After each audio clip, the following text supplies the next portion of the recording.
Thank you, Alex. And I am super excited. Welcome everyone. To share with you just like a bit of this fundraising process. I want to start by saying that in fundraising, your return is equal to your investment, and your investment means basically time. So the time that you spend in actually trying to fundraise and to create a fundraising plan. And it's an ongoing process. So not there's not like one secret formula that works for everyone. And it's important to have to play like the long game, to think of of opportunities that might not pay out in the next month, but that might be super rewarding in the future.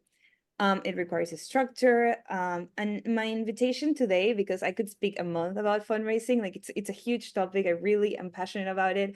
But my invitation is that this is just the beginning. I want to give you with this 2 day series just a snapshot of what a process could look like for you.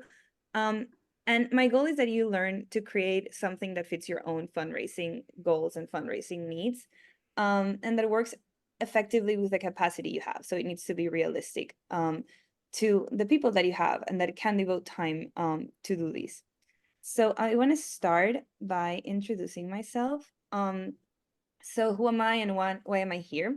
My name is Alejandra Ycaza. I am a community lead for HundrED, but I am also the leader of institutional development at Fundación Reimagina and a senior vetting associate at Global Giving. When I was preparing this workshop, I was thinking of, okay, when did I start working on fundraising?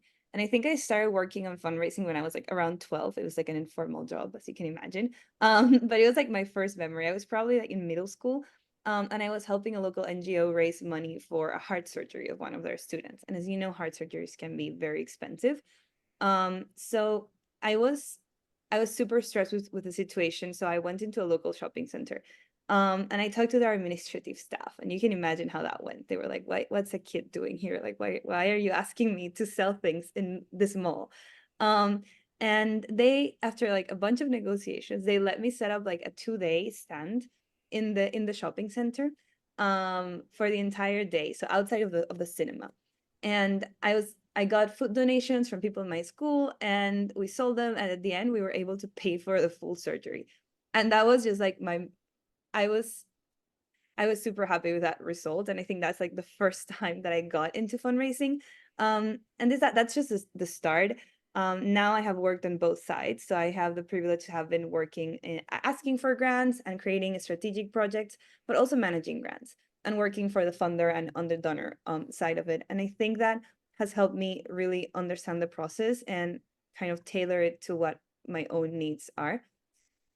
So we have a very busy agenda, and I hope we can get through all of it between these 2 days. As you can see, today is more abstract. It's the foundation. So my goal today is for all of you to start thinking of your core offering to donors, your value proposition, um, and basically how to ask for money, how to build this proposition. Then we're going to do a practical exercise and a share out to reflect on these questions, um, talk a bit about this business model canvas, and then we're going to have a surprise guest speaker who is here with us. And then the next session is going to focus more on, okay, how do we prospect? How do we find these donors that we want to reach out to? And how do we build a pipeline? So I want to start today with the mindset, because like, let's be real, like asking for money is hard. Cold calls are super hard, especially if you do not know what you're offering to the person that you're talking to. It is very different to go in and approach a donor asking for a favor and asking for a donation without being very clear on what's the benefit for them, versus selling something that they actually desire, that they need, or that they want to be a part of. It's not necessarily a trade-off. So it's not, okay, I will give you something in return of you donating money to me. It's more of, okay, how are you going to feel after donating money to me? Um, what do you want to achieve with your social impact that donating money to my organization would actually um, get you closer to that goal? So on some cases, this can look like a service. In other cases, it can be a partnership, but it can also be just, as I said, helping a donor achieve some kind of impact in the cause that they care about. So I think the base for fundraising is start by asking two questions. So, who is the person that I am talking to? What do they want? What do they desire?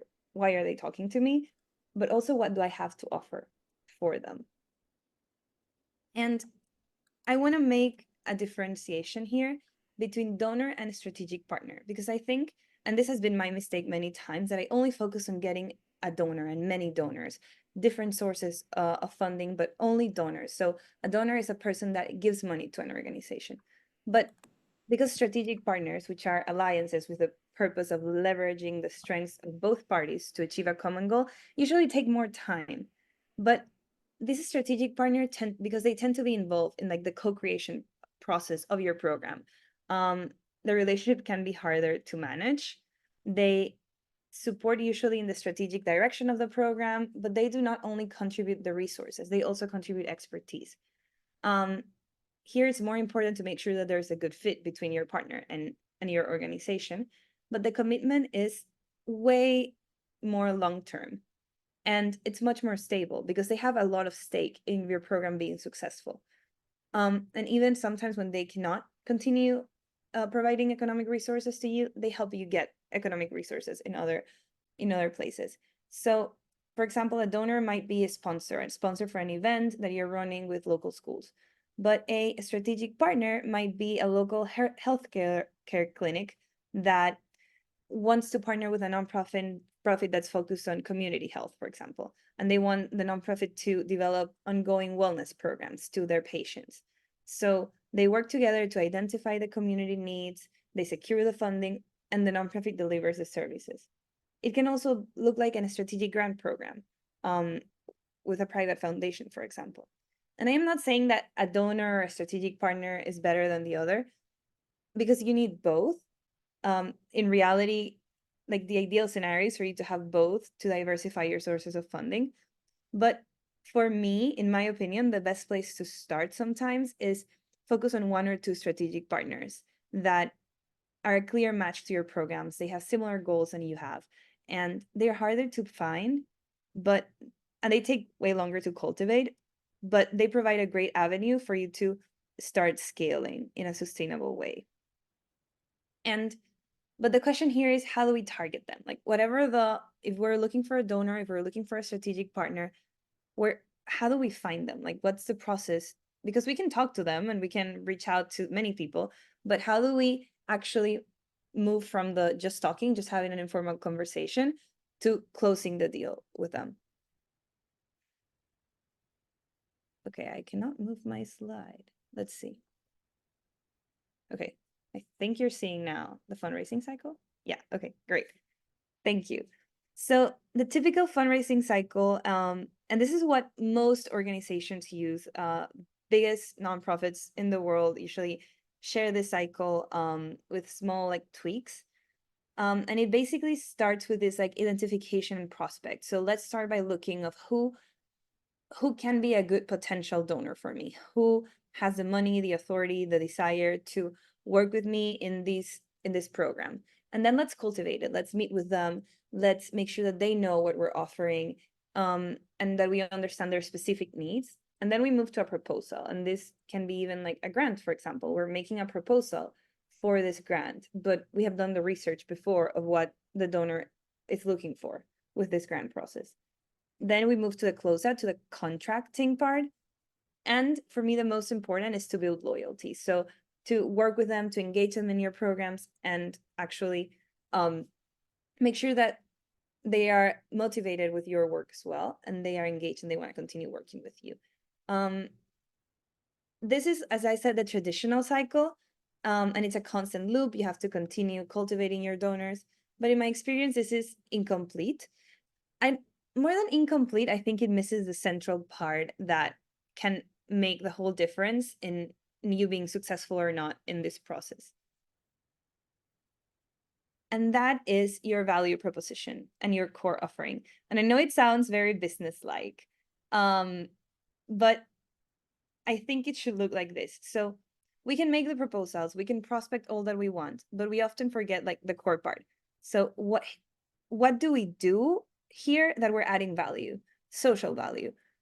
what is it that we are doing that nobody else can do, and that some person is interested in supporting us or in buying that service, depending on what your core offering is. So by understanding and taking the time to really truly understand and map out what you are able to offer, then you also focus on pursuing opportunities that are right for you, and that also includes the chances of closing that opportunity.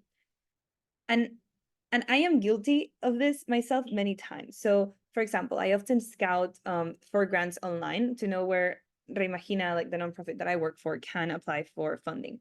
And I often see amazing grants for climate action initiatives. We have not done much work in climate action. We are an education nonprofit. We focus on 21st century skills.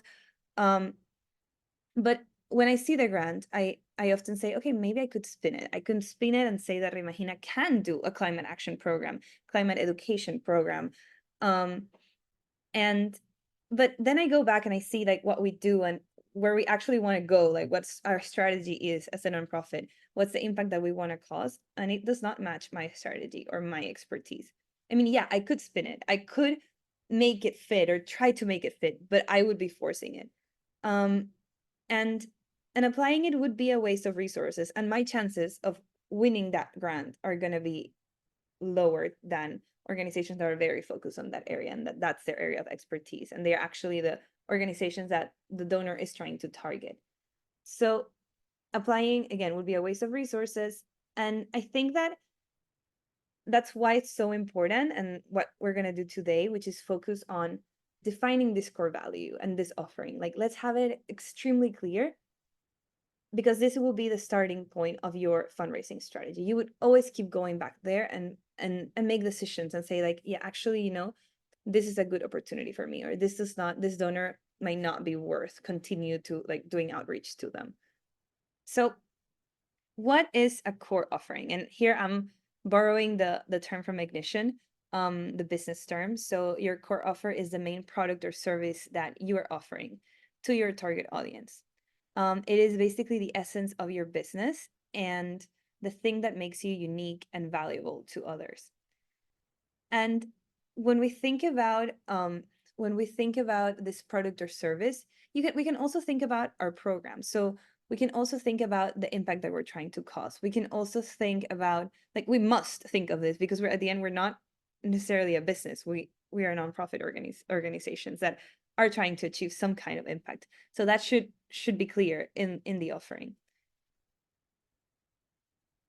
So do's and don'ts for your core offering, it should include your unique value proposition. So what you can do that nobody else can do, that you are uniquely positioned to achieve. Second, it should be framed as a product. So as an actual service that you will provide to a donor or partner. And here I am making the difference. They should be coherent with each other, but this is framed. Your core offering is framed. We're talking about core offering for donors. So your core offering should be framed in a way that the person who would be reading it, like for who you will writing this to, is your potential donor. So think about it, what can you offer them that it's aligned with your programs and the impact that you're trying to achieve with your beneficiaries. And it has to be aligned with your mission and strategy, and it should get you closer to the impact that you're trying to achieve. So for example, if again, for us, for Reimagina, if we are trying to achieve educational transformation in Latin America, we won't be selling paintings as a core offering, or because that's not really related. It's not really taking me to where I want to go as an organization and what I want to achieve. And it's like two completely separate avenues. And the last point is make sure it's easy to communicate. And I think I personally struggle with this a lot. Like, I write this huge core offerings and the idea and the strategy behind it, but then like, okay, how do you communicate it to people? If you have to pitch it, how do you communicate it? Is it clear? Are people really understanding what you wanna say? And what not to do? And I think the main point here is you should not focus only on what you want to sell. You need to focus on the impact and the mission, because also that's part, like, I don't want to say it's super like strictly commercial, but that's also your biggest selling point. You're here because you want to achieve a specific impact and you want to advance your mission. So focusing only on the product that you're selling will not really do you any favors. Another don't is have too many core offerings. I think when I started, for example, designing the core offerings for a nonprofit I used to work for, I wrote like 20. And I was like, yeah, we might be able to do this, but no, actually, this is a good idea. And this, I know who can buy this, and this will help us get to this point. But those were not core offerings. They were just like a supermarket list of options of what I could potentially like partner for. And maintaining those and actually having the capacity to do those right, it's very hard and not sustainable, instead of focusing on like a couple of core things, like 4 core things that you are best positioned to achieve. Don't keep them too ambiguous. Again, they have to be specific, and don't assume that your stakeholders needs and that they are willing to pay for something without doing the research. So this part of the process is very much about going, talking to people, and trying to understand if your assumption actually matches what they want. So I like to say that like core offerings is a shared value initiative. And again, we're focusing on stakeholders. We have many stakeholders. We're focusing on stakeholders that have capacity to pay for a service, for a product, or that start grant process, for example. And I think it's the sweet spot between advancing your mission and your business goal. So it's not one against the other. I think that's a false dichotomy of, okay, either I pursue a sustainable revenue stream or I advance my mission. You can do both, but you have to balance them out. So it's the middle between your mission, so what you want to achieve, what your key stakeholders need, what do they want, and your expertise, because you also need to be realistic of what your organization can do and has the capacity to do, and is good at doing. And what's in the center there, like the combination of the 3 is your core offering. And this is like the easiest selling point is what hits these 3, like this 3 buckets. So your expertise, your mission, and what your key stakeholders need or want. And it's a continuous process because your core offerings will not be the same forever. The market changes, your expertise as an organization changes, your strategy changes as well. So this is something that you must like constantly revisit. For example, in global giving, we get like market intels probably once a month. We do not change the core offerings, but it changes depending on like, but we inform our strategy depending on what the market, the environment is actually saying. So an example here, what do we want to achieve? Let's say that we want to support the Latin American education community and we want to support them to scale their initiatives. And what are my expertise? Grant management, coordination, collaboration, innovation management. And then what do my key stakeholders need or want? Here I am saying that my key stakeholders are corporate offices from Fortune 100 companies in Latin America, and that they need to grant money, but that they do not know where and do not have the capacity to manage the grants. And again, I'm defining here stakeholders as groups of people that have the capacity to pay for a service. And my core offerings here would be to source and systematize education programs in Latin America, to do grant making for them, or to do capacity building. And this is just like a simple example because all of this is how it should look like at the end, basically. But before, there's research that you need to do to inform these practices. So we have to start by doing the research. We all have assumptions. We all have projects that excite us. And when you've been doing the work for so long, probably your assumptions would be right because you already know the environment you operate in. You already know the environment you operate in. You also know who your key stakeholders are, and you've been working with them for a while. However, if you do not confirm and test those assumptions, you might be completely wrong as well. And take it from me, because I've also designed strategies that I think they're brilliant when I design them on paper, but then when I actually start talking to the people, I realize that that's not what they want, and that my assumption was wrong. So there are like 4 key points in this research. First, a landscape study. Second, to talk to your team. This is probably the most important part. I'll go back to that in a second. To map out the potential stakeholders. Again, potential stakeholders is people who have the capacity to pay, and interview these external sources. So the first one, the landscape study. And here the goal is to understand who are these key stakeholders. So are they like that are close to where you operate, that have the capacity to pay? What are their pain points and how can you relieve those pains?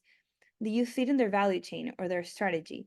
Like, go, for example, I always go into their like sustainability reports if I'm looking for companies, and check what their priorities of CSR are. Does that match what I can offer, or the area that I'm operating in, or is it, or would it not be strategic for them to partner with me? So that's like probably the first place to start. Who is around you and what are their priorities? Then who have you partnered in the past and what are their main challenges? So who has donated to you in the past? Who have you worked with in the past? And maybe reach out to them and ask them what are their main challenges right now. And that translates into 2 like main outputs. So a benchmark, what other similar organizations are doing as well, in your community, outside of your community, even if it's not the same type of organization that you are.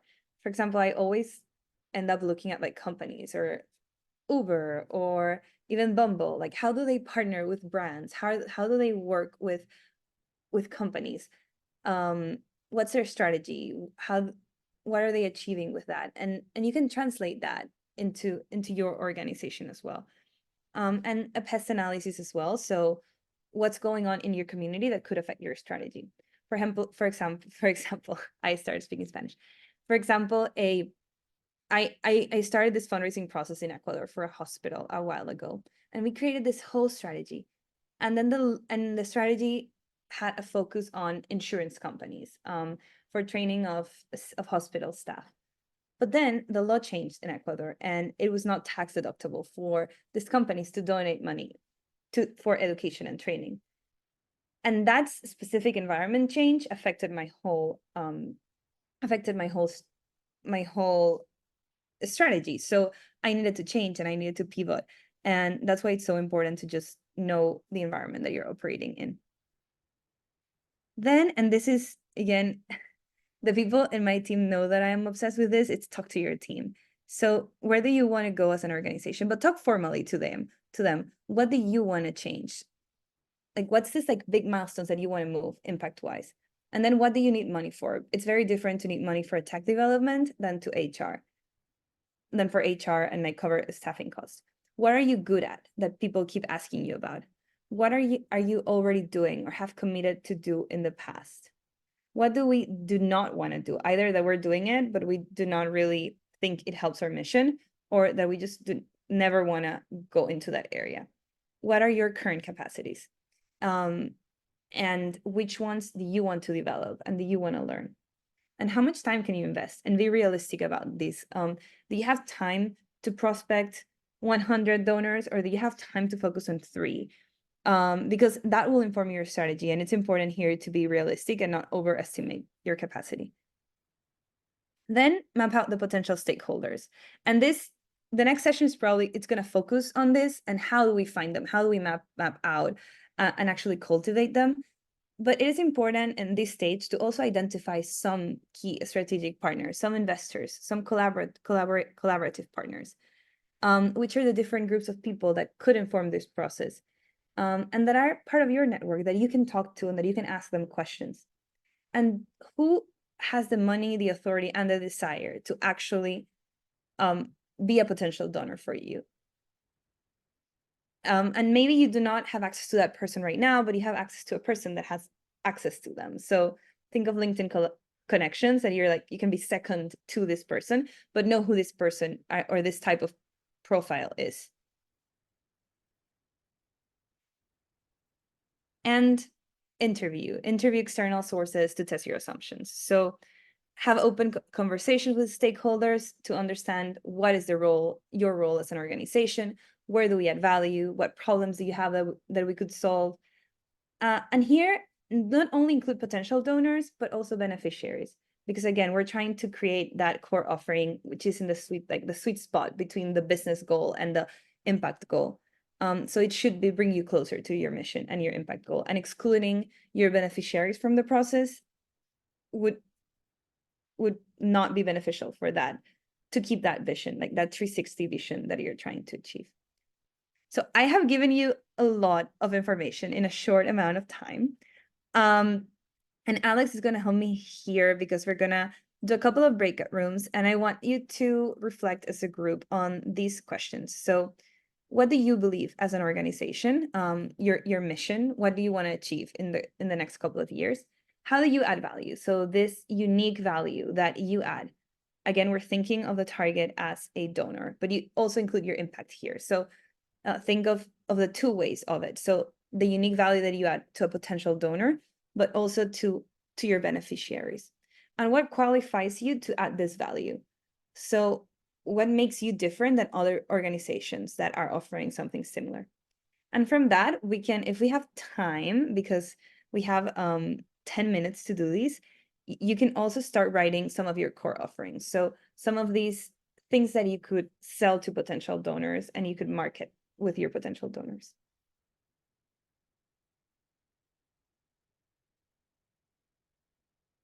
All right. So I am sending these questions in the chat, and I will announce them to everybody as well, because I will need to send you all to your breakout rooms. So I've got 4 going right now.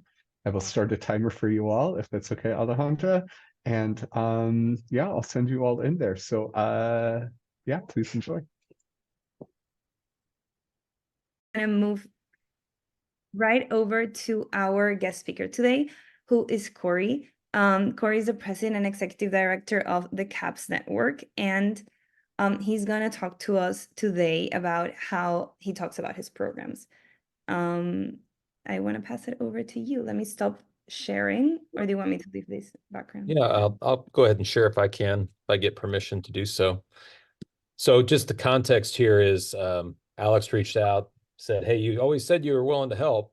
Can you pitch in on this? And I told him I was coming to this session to learn. I wasn't coming to tell anybody anything or teach anything.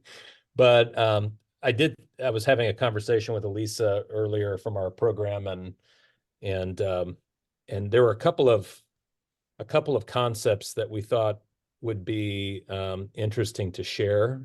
Nothing terribly earth-shattering here, but let me see if I can get this slide to show in a better way here.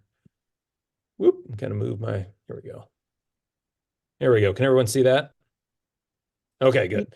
So just a few quick things. And I will preface this by saying we are nowhere near experts. We're still learning a lot about how we talk about our program and how we garner support. I will say that in the last, I don't know, the last year or two, we've seen an uptick in terms of the level of support that we've received, and we've learned some things along the way. So usually when we're talking about our program, and this is kind of the basics of it, right? We're all about fast forwarding students into relevant, interesting, and authentic work via a program or a method that we call profession-based learning. And so that's just kind of the basics of who we are. Let me click through here. And we are a 501c3. So we talk about how we coordinate these different pockets of innovation, pockets of activity with high school students primarily, as they're connecting to professionals in very unique ways.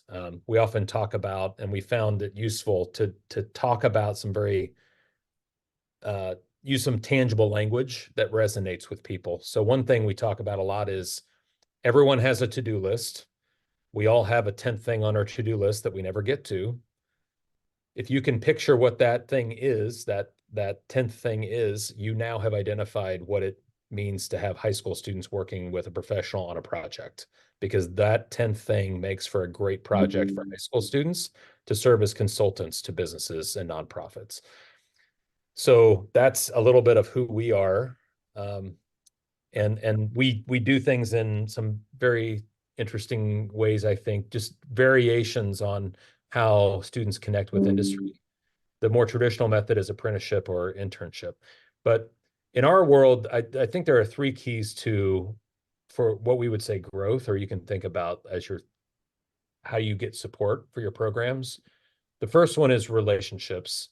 I think it's incredibly important. And we have noticed, I went back and thought through every group that has provided us a significant amount of funding, whether they were corporations or philanthropic organizations, even government support that we've received. There is a tie back in all of those situations with the building of a relationship with at least one person, and in many cases, multiple people that are in those roles with those organizations.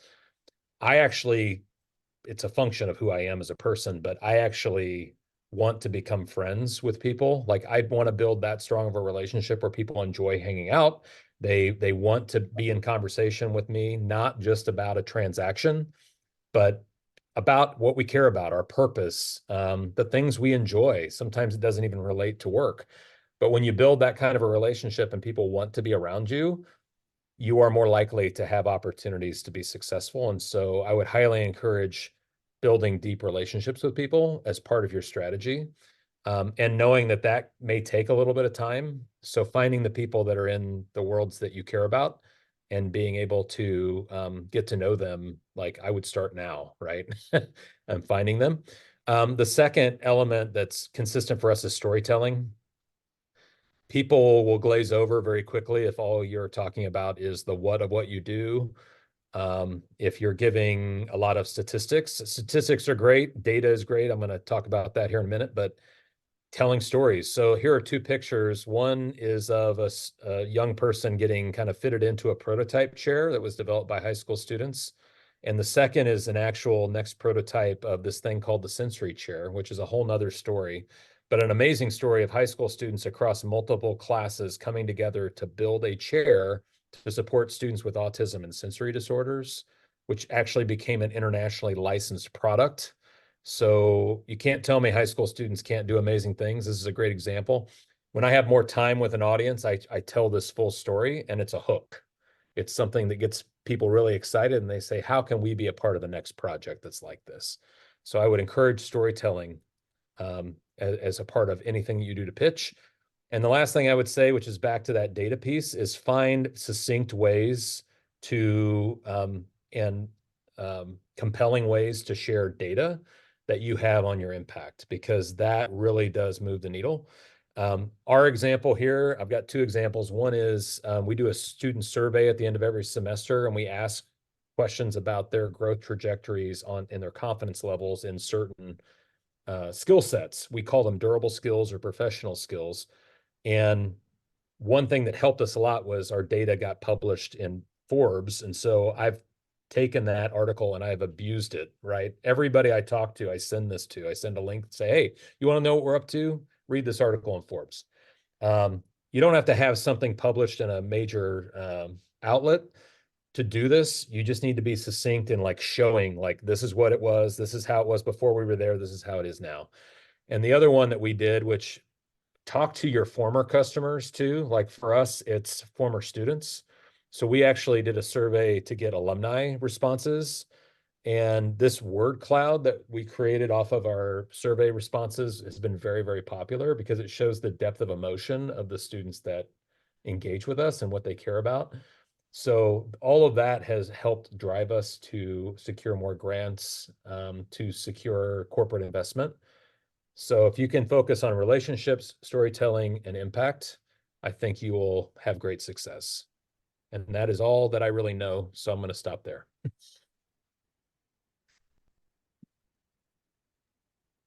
Thank you so much. I don't know if anyone wants to ask a question for Corey. I know we've packed a lot of content in an hour, but yeah, I want to open the room for questions. We have like 3 minutes left.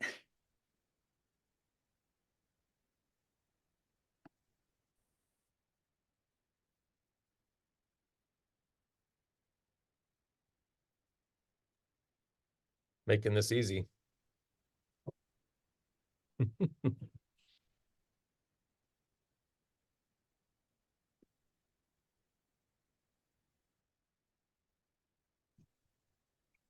Well, if no one has any, oh, sorry, my computer is sounding. I don't know why.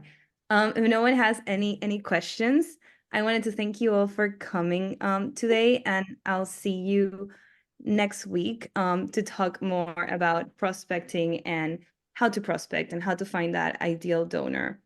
So yeah, thank you all for coming, and I think Alex sent you my email there. Do not hesitate to reach out if you have any questions. Or if you want to chat more about this topic. I am really passionate about the topic, so I am a nerd of fundraising, basically. So whenever you want to chat about it, just let me know. Thank you. All right, and I want to thank Ale again so much for this session. It's been really interesting. I've learned a lot, and I'm not even trying to do fundraising. So I really hope to see all of you back here next week. Of course, you all can email me as well. My email is there for you too. And with that, I think that's our time. Thank you so much, everyone. So this is the second part of our workshops on fundraising for nonprofits with our community lead, Alejandra Ycaza. Ale, I don't want to take too much of your time, so I'm just going to go ahead and send it on over to you.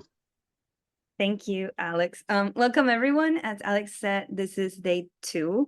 Last session, we focused on the value proposition for donors, but today we're going to actually focus on the rest of the cycle. So mainly prospecting, cultivation, and writing out proposal. As I said before, here your return is equal to your investment in time and in the process, which is a structured process at the end of the day. And again, this is a very fundraising is complex, and there's a lot, we could speak months about fundraising, but with these 2 days, the idea was just to invite you and to give you a snapshot of what your process could look like. My goal with the sessions is for you to learn to create a fundraising process that fits your own needs and works efficiently for the capacity that you have, and it's realistic for your organization. So just a quick recap. So the first day we talked about how to ask for money, about how to build your value proposition, and today we're going to focus on the business model canvas for your nonprofit, which is something that we did not get to last session, to prospecting and finding this ideal donor. We're going to have 2 practical exercises, and then we're going to design our customer persona, or our donor persona, and try to build a pipeline to cultivate this relationship.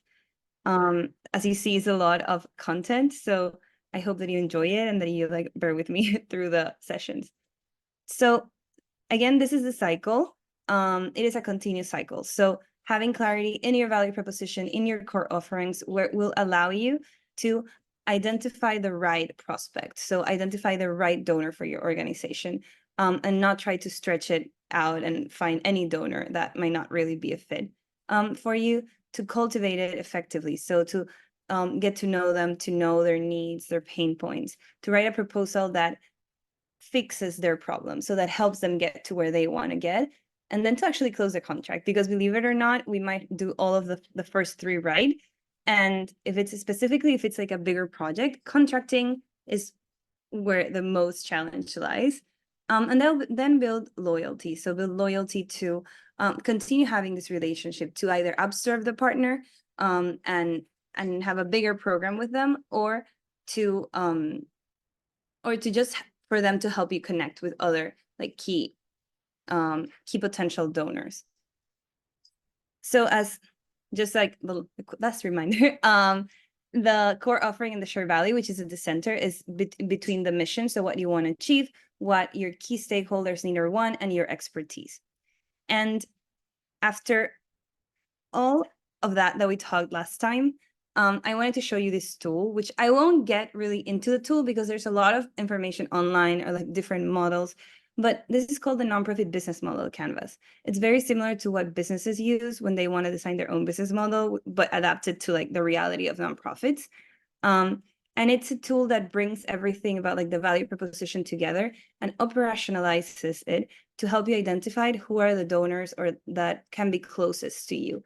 So this is like a blueprint for your NGO, and it helps you not really understand, but put in a simple way how you create value for beneficiaries, but also for donors. This is like donor centric, so it's very like commercial in that way. It's focused on donors, on investors, and it helps to identify which ones are like the closest to your organization. So once you do the exercise to identify your core offerings, it is a good exercise to put it all together within some kind of framework, because it will help you really like operationalize it. Let me try to zoom it in a bit. Okay, so it starts here, which is the cost structure. So the cost structure, and here it's important to get clear on where your funding needs are. So the reality of how much does it cost to run your nonprofit, and what costs are inherent to your business model. So things that are expensive, things that you need to maintain regardless of whatever program that you're choosing, because it is not uncommon that organizations get themselves into an amazing project, but that does not cover the basic costs that you need to support the organization. So it is very important to like get real on this. Then if you go up here, it's like the at operationals level. So this is the key partners. These key partners are all of the suppliers. So the key resources that you're acquiring from partners. They are every partner that you use to deliver a service. So it can be a strategic alliance with other nonprofits. It can be a joint venture with other, like with a funder or with a nonprofit, advocacy alliances, cause marketing alliance, or even like if your organization sells a service, it can be buyer-supplier relationship to assure that like the service is efficiently happening. And then you have your key activities. So which are the activities that our social value proposition required. This is not only, okay, I have programs for training of teachers, I have service delivery, but it's also about all the back end activities. So the operations activities, the actual act of prospecting or of selling a service. If you have a service that you sell, the production of events, the campaigns that you do. So it's all of the activities that you would need to pay for somehow. And the key resources is the resources that your value proposition requires. So what do you require, like human, physical, intellectual, to ensure that these activities are happening? This all ties into this social value proposition, which is the programs and services that we deliver and what we are trying to solve, the actual value that we add for our co-creators. Our co-creators is the people that are helping us create value for they're helping us create value. So mainly here for the purpose of what we're doing is financial, like co-creators. So it's an investor, it's a philanthropist, it's a donor, it's a client, or even a volunteer, for example. And it's important to understand who these co-creators are, like, and how close they are to your organization. So this is why if you see here, it says relationships. So what kind of relationship do you want for them? Because that from them, sorry, my dogs are running around here. But what relationships do you want from them? So it's not the same if you want a one-time donor, or if you want someone that will have a relationship with you. So the relationship part, figuring out how much you want to engage with them, it's key in order to identify these potential co-creators, donors, strategic partners, and the channels. So where are you, where can you find them? Basically, how can you reach out to them? And it all ends in this like outcome streams. So what do you want this co-creator to give you in return? What do you want them to contribute in? I want them to contribute financial outcomes or non-financial outcomes. So I will leave you this tool, which I think it's really worth the exercise with your team. And now I'm gonna move on to the actual like cycle and the prospecting side of it. So the first part of the cycle, as we mentioned, is identify and prospecting. So what is it? So the goal here is like that you need to outreach to potential partners and donors and solicit interest in your programs. This applies to grants as well. So you need to identify which potential grant programs that you might be a good fit for, and and outreach to them and start engaging them. And the objective here is to schedule a meeting. So the objective is kind of like simple, because it's to get them to meet with you and for them to meet you. If it's a grant program, the objective, sorry, my dogs. The objective is that you go, for example, to one of the questions sessions. And here is where the pre-work does all of the difference. So here is where you will start researching and try to put yourself in their shoes, try to understand them. Some of the primary activities is research, the actual like prospecting, follow-up, and qualification to know if they are actually qualified to be your prospect or if they are actually not gonna take you anywhere. So they're not really a good lead. And some of the tools that I use, like LinkedIn, email, and then this ideal donor profile and personas that I'm gonna get more into it. So effective and sustainable fundraising is like a structured sales process. You need to target the right people with the right message and using the right method with a consistent follow-up. This right people and right message is probably like the core, because you need to find the right people. And that's like the first challenge. So how to prospect? Okay, how do you start this process? You need to use this like ideal customer persona or this ideal donor profile, and then buyer personas to identify the right prospects. And we're going to get a bit more into that in a second.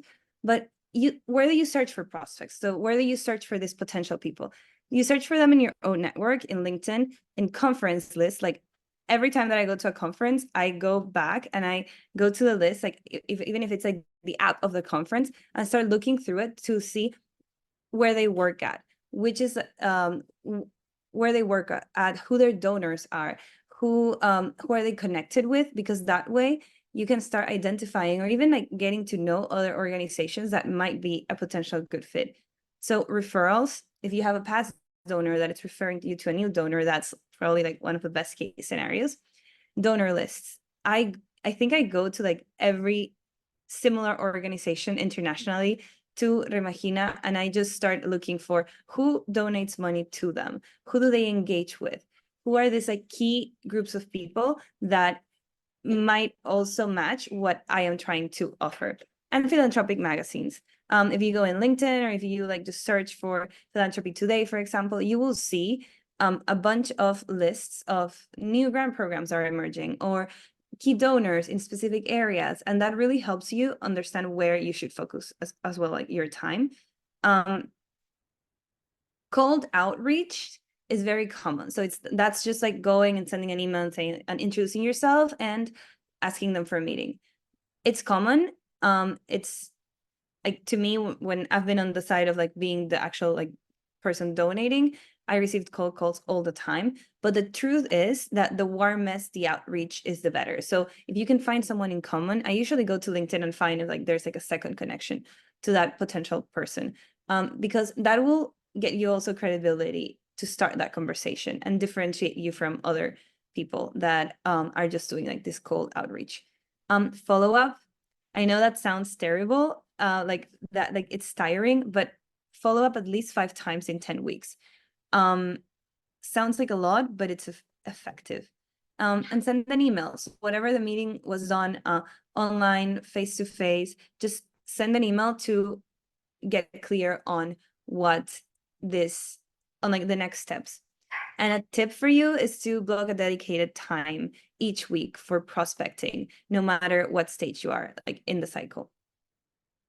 And now let's talk about this ideal donor profile, or this ideal client profile, because in order to find the right prospect, you need to find organizations that match this ideal client profile, plus people in that organization that match your buyer persona. So people that can actually make the decision to donate money to you. And that will give you a right prospect. So who is this ideal donor profile? Is this a strong fit with your core offerings? So is an organization or an individual, if it's a high donor, like a high net worth individual, that fit the profile criteria and have the highest likelihood of actually donating or starting a strategic partnership with you. This is an hypothetical funder. So it is the best fit for your organization. They have money to donate. They have a track record of supporting philanthropic causes. They are in love with your mission. And when you are building this profile, it's facts. So facts that you can find in public information. It's like a checklist of things that they must have. And think not only of things that you desire, but things, it can be like bureaucratic steps that they must have. For example, if I am based in Ecuador and I am targeting private foundations, I need to make sure that they are equipped or have the capacity to give outside of the United States, for example, if they are registered. Because if not, why am I going to prospect them if they cannot give, like if they cannot really give me money? So some examples is organization type. So here the example is private foundations, the giving capacity. So you need to see how much they actually can give you depending on what you're offering them. Because if you have a huge program and you're trying for them to give you $1 million, if their total budget for giving is $1 million, it's very hard. Like the probability of getting that, because you're taking the whole budget. So think about the budget that they have, and that's public records. You can find that online. The capacity of their organization and the location of their programs. Where are they investing, or what are their priorities? So I said a lot of things, and I want you all to take 5 minutes to grab a pen and to think about, to come up with at least 2 criteria for this ideal donor profile. So who is your ideal grant maker? Who's your ideal donor? If you could clone something from a past donor, what would it be? And what do your possible grant makers, like the worst possible grant makers, have in common?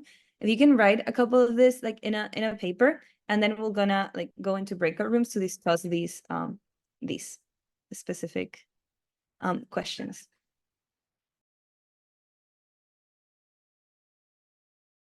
Yeah, it's 5 minutes. So it's 10:20. It's gonna be like at 10:25 that we're gonna go in the breakout rooms.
Okay. I think that time's up. So the idea here is to go to breakout rooms and basically share some of the criteria that came up.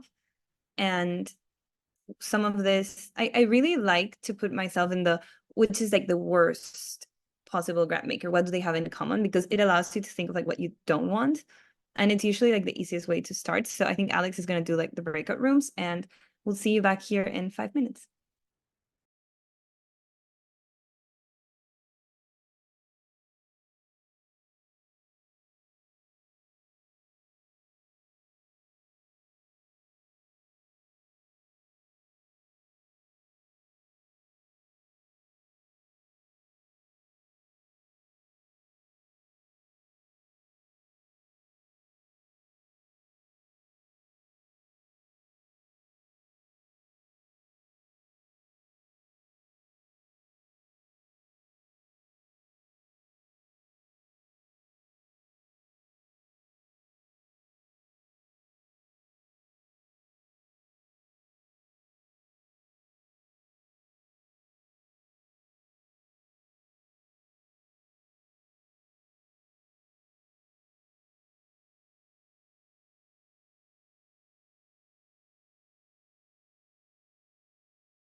Everyone,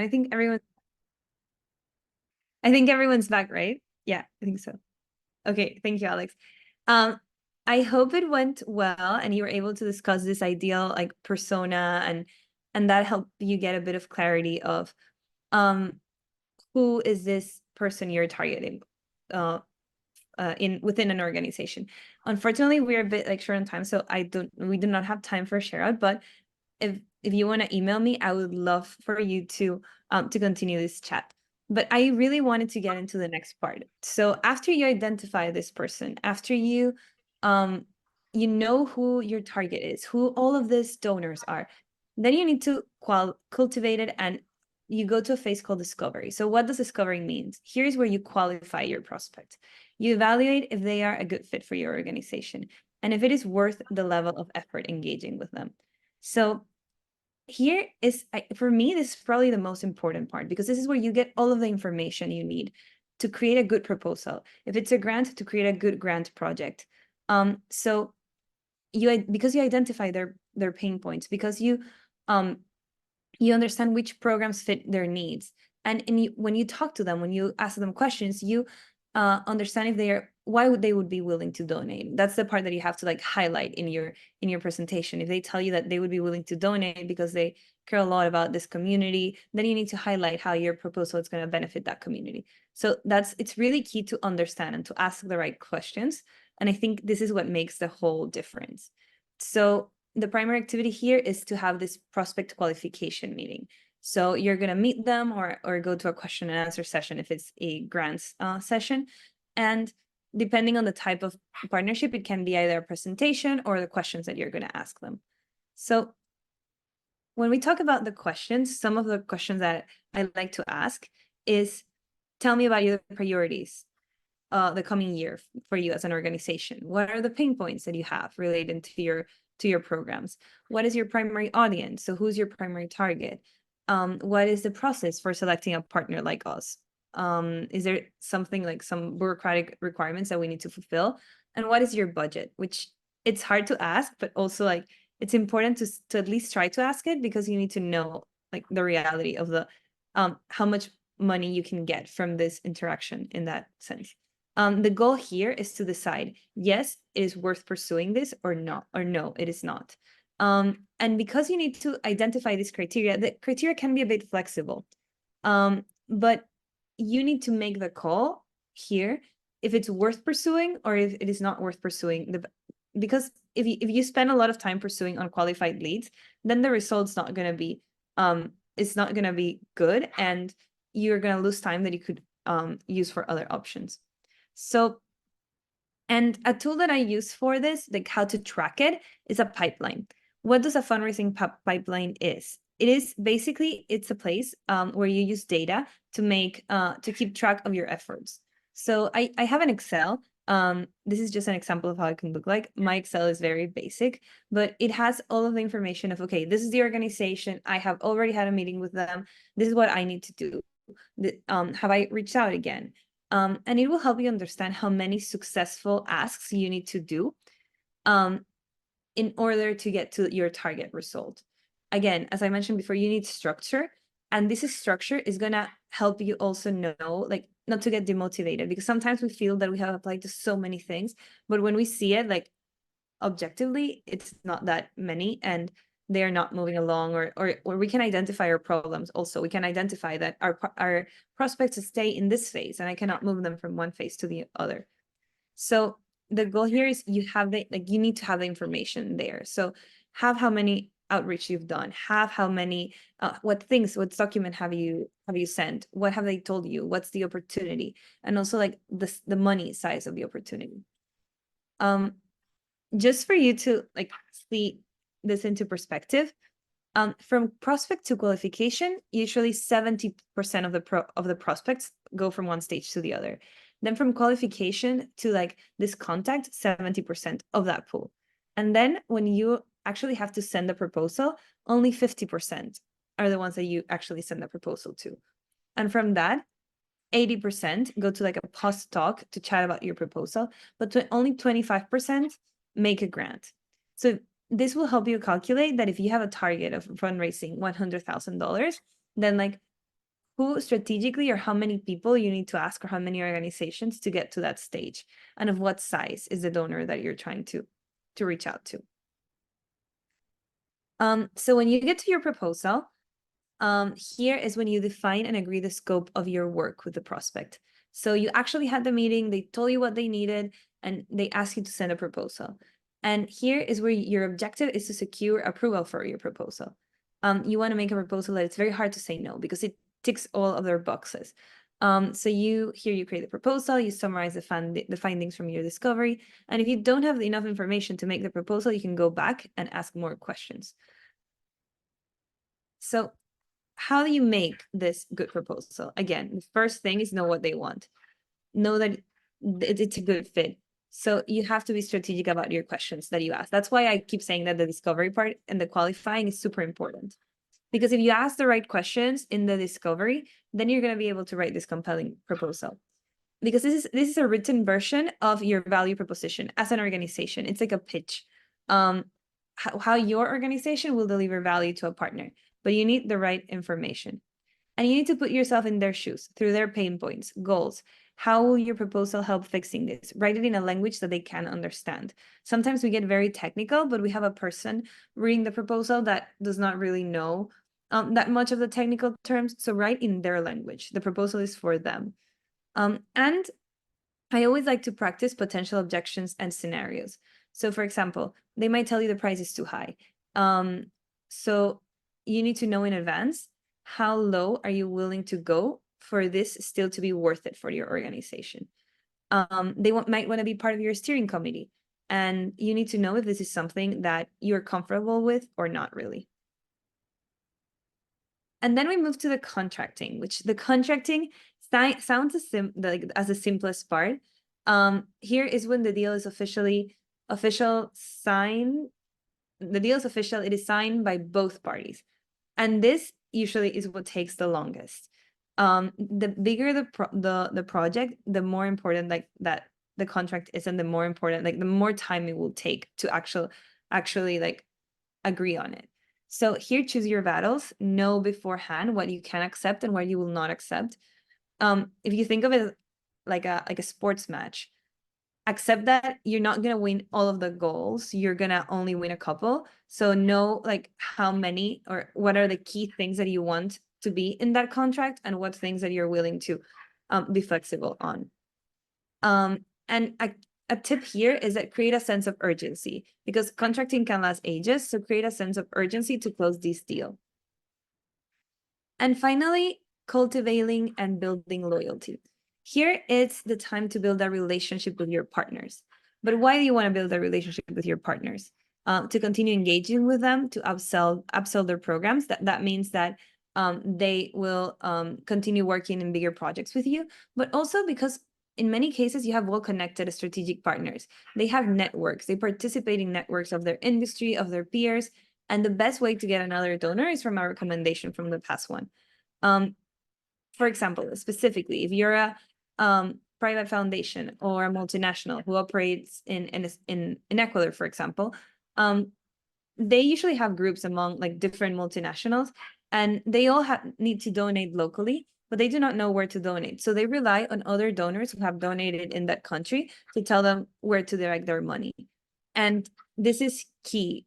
So because if you invest in this, like you have this connected strategic partners, then they can help you boost your fundraising capabilities and give you a credibility that is like, it's super important.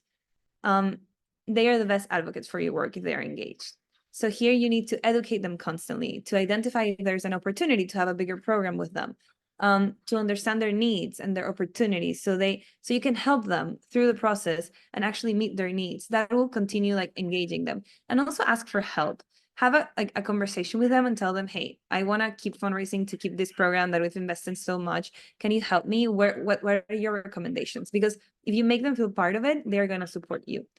And they would be the best advocates for your work. And I want to end, I know that this has been like a lot of content, but I want to end saying that relationships take time and effort to cultivate. It is strategic to cultivate them. It is common to start with smaller programs, and if you manage them well, you can increase your funding. You need to invest in cultivating these partnerships and making them feel part of the process. But you also have the power to say no and to draw a hard line. You have to say no when a donor wants to give you a gift that will completely alter your mission. You can say no when a donor wants to like micromanage their gift and be involved in every step of the implementation process of that gift. You can say no when the funder makes your team jump through hoops, to so many hoops, that the amount of effort that your team is putting into that, it's like outweighing the value of your grant. And I just wanted to finish by saying, like, there must be a right fit. That's why there must be this match. And that's why you need to do all of the research before. And thank you. I hope that that these 2 sessions were useful. And Alex will leave you my email, but I would like love if you have any questions, you can just reach out to me and we can chat about it or schedule a meeting, and I can support you in any way that I can.